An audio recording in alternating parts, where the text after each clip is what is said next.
Hi, I'm Mary Tribble, and I'm Senior Advisor for Engagement Strategies here at Wake Forest University.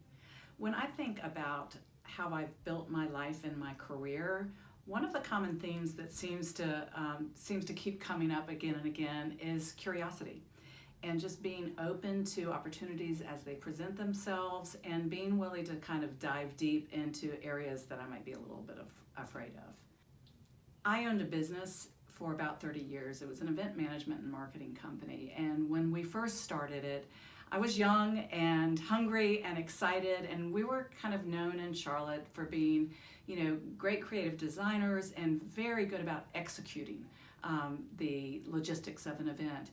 But the more and more I got into owning my business, I started wanting to be more involved with the content of what it is we were presenting, right? So thinking about what was I passionate about? I was passionate about women's issues. I was passionate about sustainability, corporate governance,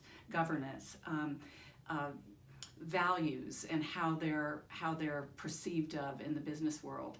And so about 15 years into my career, I started looking at how we could actually create the content for the events that we were doing versus just executing. So that's how I spent the last 15 years of my career, is actually creating our own events, starting the North Carolina Conference for Women, doing an event called the Forum for Corporate Conscience, other events that actually were more articulating what I was passionate about. For me, figuring out how to take what I was passionate about and fold it into my business, on some levels it was easy because I own my own business, so that meant, I can stop, I can rewrite my mission statement, which I did to inspire others and affect positive change. And then, choosing and selecting how the kind of projects we did, that actually took a lot of, that was actually more difficult than it might sound, because that meant I had to have the courage to be able to say no to some things that I had traditionally said yes to before, and being able to kind of make a path and let people know that that I wanted to talk about women's issues, I wanted to talk about sustainability. And those issues became, I identified those because I was a small business owner, right? So I knew what it was like to be a small business owner as a woman. I knew what it was like to engage in, we were putting on big events that weren't all necessarily sustainable to the environment. So what were some things that we could do to kind of shift how we were producing events to create more sustainability? So the issues I got involved with because they spoke to me, and they were through the experiences that I had as a business owner.